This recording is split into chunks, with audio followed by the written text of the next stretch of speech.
दोस्तों, आज की जो क्राइम स्टोरी है इतनी भयानक और आपके दिमाग को हिला देने वाली कहानी है जिसे सुनकर आपका भाई बहन के रिश्ते से हमेशा के लिए विश्वास उठ जाने वाला है।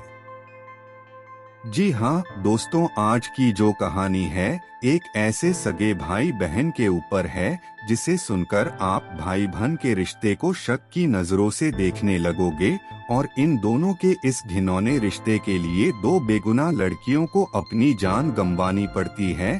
तो दोस्तों, आखिर ऐसा क्या हुआ था जो इन दोनों के घिनौने रिश्ते को पूरा करने के लिए बेचारी दो बेगुनाह लड़कियों को अपनी जान गंवानी पड़ी? तो दोस्तों, यही जानने के लिए कहानी में आखिरी तक बने रहिएगा। तो चलिए आज की क्राइम स्टोरी शुरू करते हैं। दोस्तों, नीलम की शादी को अभी 3 महीने ही हुए थे। तब से वह सावन के महीने में अपने मायके आई थी। रक्षाबंधन पर अपने 2 छोटे भाइयों को राखी बांधने के बाद उसे अपनी ससुराल लौट जाना था। रक्षाबंधन 10 अगस्त को था। 3 अगस्त को जब वह घर में मां के साथ कामकाज में हाथ बटा रही थी, तभी उसके मोबाइल की घंटी बजी। वह काम छोड़कर कमरे में गई और मेज पर रखे मोबाइल को उठाकर देखा। फोन उसके पति बाबूराम का था। उसने तुरंत कॉल रिसीव की। उसके हेलो कहते ही बाबूराम की आवाज सुनाई दी, नीलम, तुम दातागंज आ जाओ, मैं तुम्हें गोपाल सिद्ध का मेला दिखाकर लाऊंगा। नीलम ने बहाना बनाकर उसे टालना चाहा तो बाबूराम बोला, देखो नीलम, ऐसा मौका बार बार नहीं आएगा, इसलिए आ जाओ, मैं तुम्हारा इंतजार कर रहा हूँ। बाबूराम ने अधिकार भरे शब्दों में अपनी बात कहकर जगह बता दी और फोन काट दिया। नीलम को बाबूराम पर बिल्कुल भरोसा नहीं था। 3 महीने में वह उसे जितना जान पाई थी, उससे उसे लगता था कि बाबूराम उसे पसंद नहीं करता। लेकिन वह उसका पति था और जिद कर रहा था, इसलिए जाना उसकी मजबूरी थी। उसने अपनी मां को बताया और फिर अपनी छोटी बहन संगीता को साइकिल पर बैठाकर दातागंज चली गई। जब देर शाम होने पर भी नीलम संगीता के साथ वापस नहीं लौटी तो उसकी मां को चिंता हुई।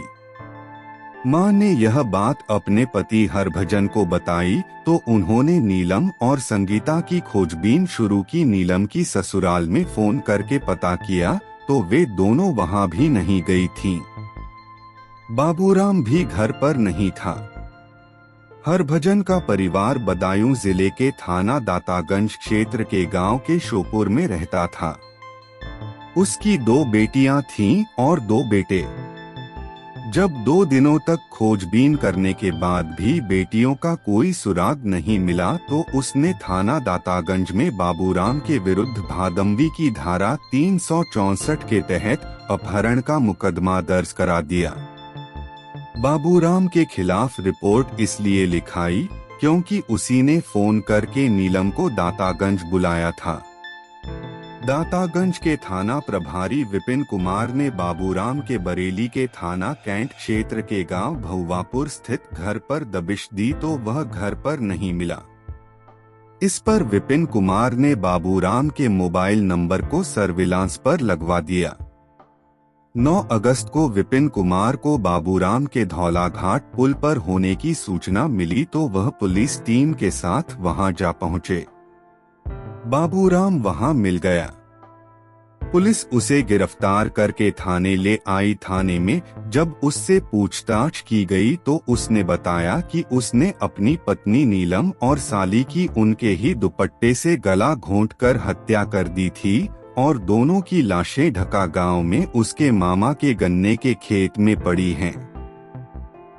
ढका गांव दातागंज से 40 किलोमीटर की दूरी पर था और जिला बरेली के थाना विशारतगंज क्षेत्र में आता था। थाना प्रभारी विपिन कुमार अपनी टीम के साथ उसे लेकर विशारतगंज गए।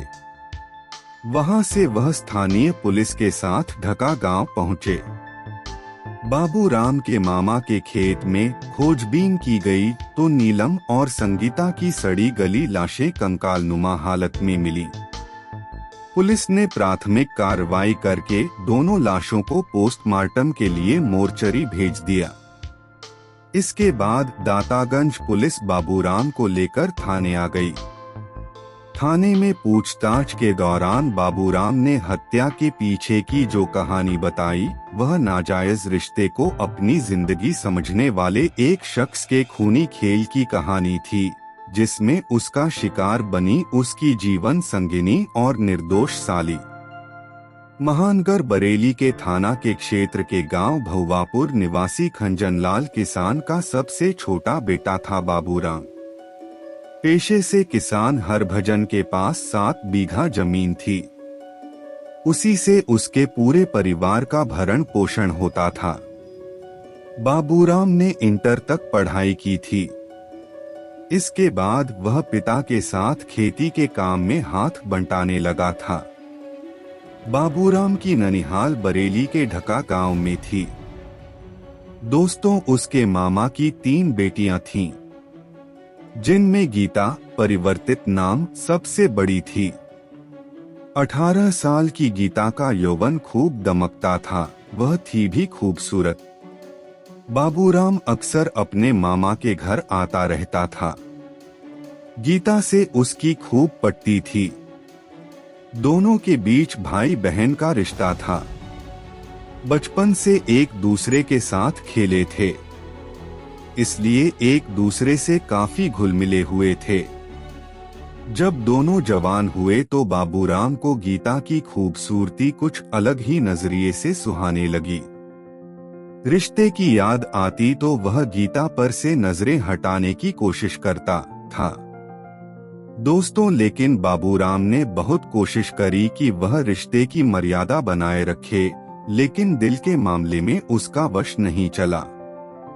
वह कोशिश करके हार गया। बाबूराम ने महसूस किया कि वह गीता को चाहने लगा है। उसके दीदार से उसके दिल को सुकून मिलता है और आंखों को ठंडक। गीता जब उसके साथ नहीं होती तो उसे कुछ भी अच्छा नहीं लगता। उसके बिना जीने की कल्पना करना भी बेईमानी है। लेकिन गीता का साथ पाने की उसकी इच्छा तभी पूरी हो सकती थी जब वह भी प्यार का जवाब प्यार से देती। काफी सोच विचार के बाद बाबूराम ने फैसला किया कि वह गीता से अपने दिल की बात जरूर कहेगा। गीता की वजह से बाबूराम अधिकतर अपनी ननिहाल में ही पड़ा रहता था। बराबर उसके संपर्क में रहने के कारण गीता भी उसके आकर्षण में बंध सी गई थी। बाबूराम के साथ रहने पर उसे भी दुनियादारी की सुध नहीं रहती थी। एक दिन गीता अपने कमरे में बैठी हुई थी कि तभी बाबूराम आ गया। वह मन ही मन ठान कर आया था कि आज गीता से अपने दिल की बात जरूर कहेगा। वह उसके पास बैठते हुए बोला, गीतू, आज मैं तुमसे कुछ कहना चाहता हूँ। गीता ने उत्सुकता से पूछा, क्या कहना चाहते हो, बताओ। बाबूराम ने कहा, मुझे डर है कि तुम मेरी बात सुनकर नाराज ना हो जाओ। गीता बोली, बताओ, पता तो चले, ऐसी क्या बात है जिसे कहने से तुम इतना डर रहे हो। बाबूराम बोला, गीतू, मैं तुमसे प्यार करने लगा हूँ, क्या तुम मेरे प्यार को स्वीकार करोगी। बाबूराम ने गीता का हाथ अपने हाथ में लेकर एक ही झटके में सारी बात बोल दी और यह सुनकर गीता चौंक पड़ी। उसे एकाएक अपने कानों पर भरोसा नहीं हुआ। हाँ गीतू, मैं तुमसे प्यार करने लगा हूँ और तुमसे शादी करना चाहता हूँ। गीता बोली, ये कैसी बातें कर रहे हो, तुम अच्छी तरह जानते हो हमारे बीच भाई बहन का रिश्ता है। बाबूराम ने कहा, गीतू, मैंने कभी भी तुम्हें बहन की नजर से नहीं देखा। मुझे अपने प्यार की भीख दे दो, मैं तुम्हारे लिए पूरी दुनिया से लड़ जाऊंगा। गीता बोली, पर हम समाज की नजर में भाई बहन हैं। जब लोगों को पता चलेगा तो वे हमें कभी एक नहीं होने देंगे। तुम किस किस से लड़ोगे? बाबूराम कहता है, मुझे किसी की फिक्र नहीं है, बस तुम एक बार हाँ कह दो। गीता ने कहा, ठीक है, तुम इतना कह रहे हो तो मैं इस बारे में सोचने के बाद जवाब दूंगी। गीता ने उसे टालने के लिए ऐसा कहा। बाबूराम ने कहा, ठीक है, कल सुबह मुझे बरेली जाना है, शाम तक लौट आऊंगा, तब तक तुम सोच लेना और मुझे अपना जवाब बता देना। कोशिश करना तुम्हारा जवाब मेरे हक में हो। यह कहकर बाबूराम कमरे से बाहर चला गया। रात को खाना खाने के बाद गीता जब सोने के लिए बिस्तर पर लेटी तो नींद उसकी आंखों से कोसों दूर थी। उसके कानों में बाबूराम के शब्द गूंज रहे थे। उसने अपने दिल में झांकने की कोशिश की तो उसे लगा कि वह भी जाने अनजाने में बाबूराम से प्यार करती है, लेकिन भाई बहन के रिश्ते के भय से अपने प्यार का इजहार नहीं कर पा रही है। पर अब जब बाबूराम प्यार की बात कर रहा है तो उसे पीछे नहीं हटना चाहिए। जिंदगी में सच्चा प्यार हर किसी को नहीं मिलता, ऐसे में वह बाबूराम के प्यार को क्यों ठुकराए? काफी सोच विचार कर उसने फैसला कर लिया कि उसे क्या करना है। अगले दिन की सुबह गीता के लिए कुछ अलग ही थी। बाबूराम के प्यार में डूबी हुई वह खोई खोई सी थी, लेकिन किसी को भनक तक नहीं लगी कि उसके दिमाग में क्या चल रहा है। उधर उस दिन गीता को बेसब्री से बाबूराम के लौटने का इंतजार था।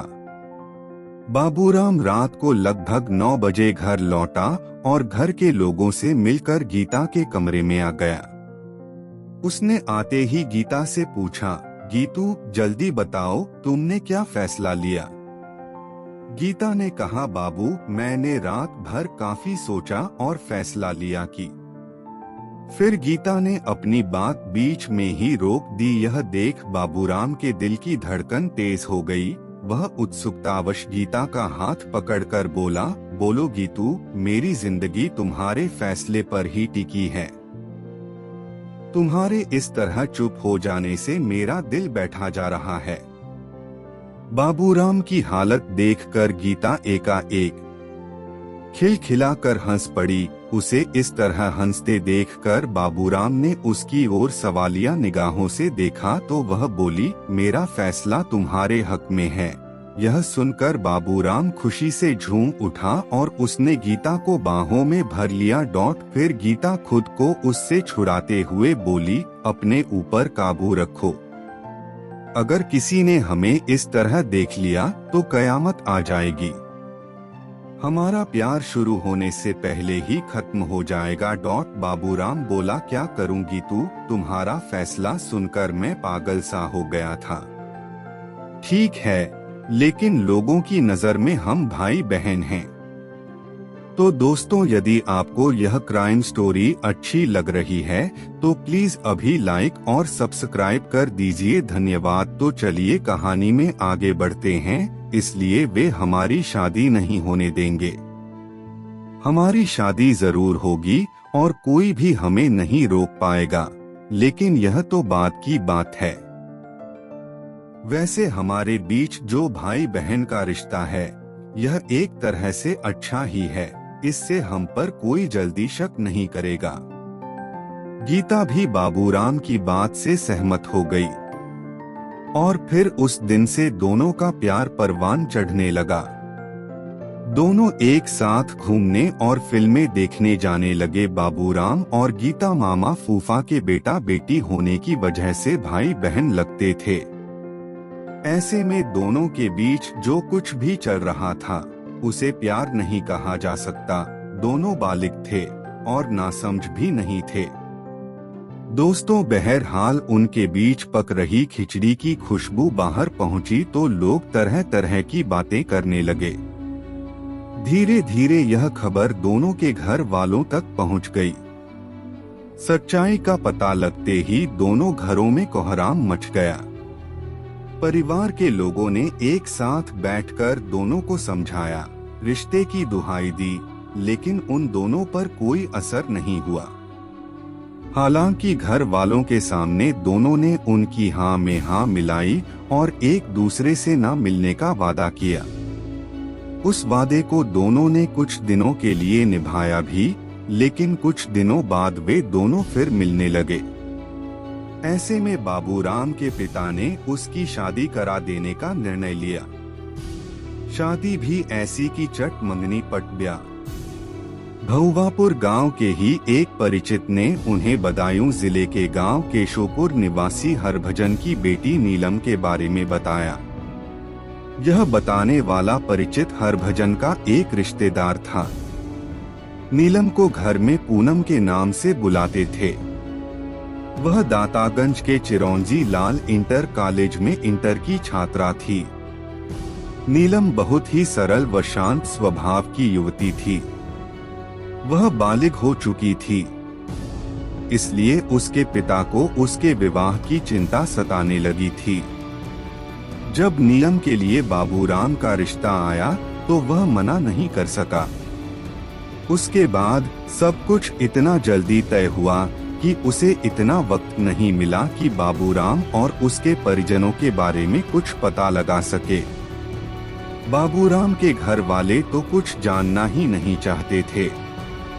वह तो जल्द से जल्द उसकी शादी करके उसे बंधन में बांधना चाहते थे, जिसकी वजह से वह गीता से सारे रिश्ते तोड़ दे। दोस्तों, रिश्ता तय होने के बाद इसी साल 16 मई को दोनों का विवाह हो गया। नीलम मायके से विदा होकर अपनी ससुराल आ गई, लेकिन बाबूराम ने उसमें कोई रुचि नहीं दिखाई, क्योंकि बाबूराम पर तो गीता की दीवानगी छाई हुई थी। वह किसी भी हाल में उससे अलग नहीं होना चाहता था। वह अपनी शादी होने से तो नहीं रोक पाया, लेकिन शादी के बावजूद वह नीलम को अपनी जिंदगी का जंजाल नहीं बनाना चाहता था। इसीलिए वह उसके साथ बेरुखी से पेश आने लगा। वह बात बात पर उस पर चिल्ला पड़ता, उससे उल्टा सीधा बोलता। उसकी हरकतों से नीलम समझ गई कि वह उसे पसंद नहीं करता। जरूर उसने किसी मजबूरी के तहत उसने विवाह किया है। दूसरी ओर बाबूराम गीता से मिला तो गीता ने उस पर नाराजगी जताई और याद दिलाया कि उसने हमेशा उसी का रहने का वादा किया था। कोई भी उनके बीच नहीं आएगा। वह अपने वादे को कैसे भूल गया। इस पर बाबूराम ने उससे कहा कि वह अपने वादे को नहीं भूला है और बोला, मैं तुम्हारे अलावा किसी और को अपनी जिंदगी नहीं बना सकता। लेकिन जब गीता ने नीलम को अपने रास्ते का रोड़ा बताया तो बाबूराम ने उससे कहा कि वह इस रोड़े को हमेशा के लिए अपने रास्ते से हटा देगा। इसके बाद बाबूराम ने नीलम की हत्या की साजिश रचनी शुरू कर दी। सावन में जब नीलम अपने मायके आई तो बाबूराम ने अपनी साजिश को अंजाम देने का फैसला कर लिया। इसके लिए उसने अपनी प्रेमिका के ही गांव और उसके पिता के खेत को ही नीलम का मृत्यु स्थल चुना। 3 अगस्त को बाबूराम ने नीलम को फोन करके कहा कि वह दातागंज आ जाए। वह उसको गोपाल सिद्ध का मेला दिखाने के लिए साथ ले जाएगा। नीलम ने आनाकानी की, लेकिन बाबूराम नहीं माना।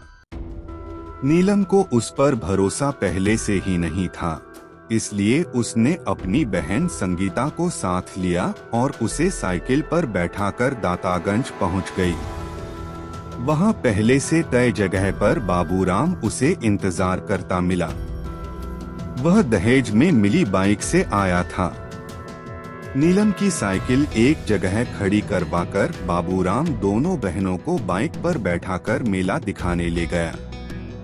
जब शाम होने लगी तो वह उन दोनों को बाइक पर साथ लेकर दातागंज से 40 किलोमीटर दूर ढका गांव की ओर चल दिया।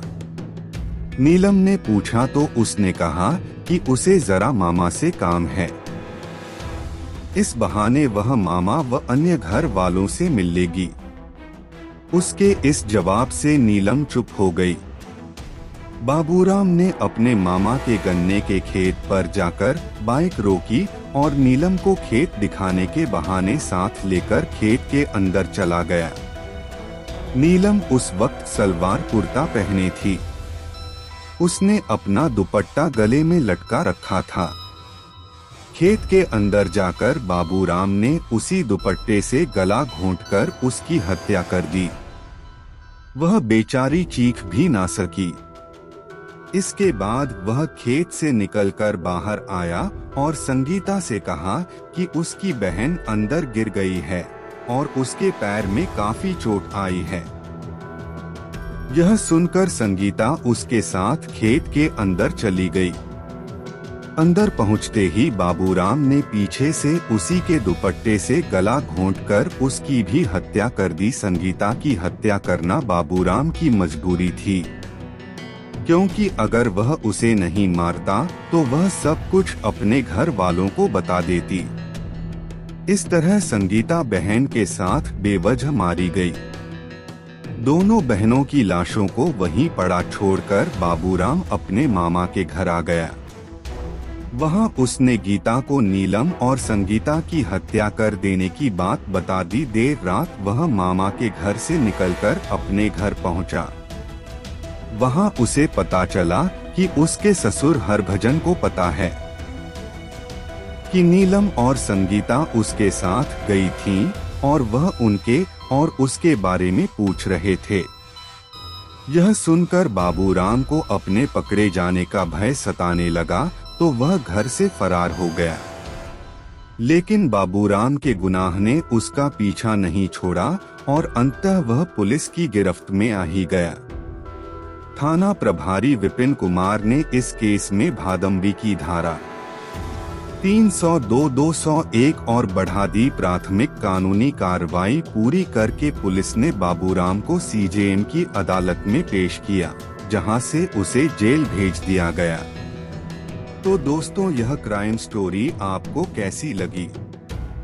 यदि आपको अच्छी लगी हो तो प्लीज हमारे चैनल को लाइक कर दे, सब्सक्राइब कर दे और बेल आइकन को ऑल पर कर दे, ताकि इसी तरह की क्राइम स्टोरी और सस्पेंस भरी कहानियां आपको मिलती रहे। तो मिलते हैं अगली क्राइम स्टोरी पर, तब तक के लिए धन्यवाद। जय हिंद।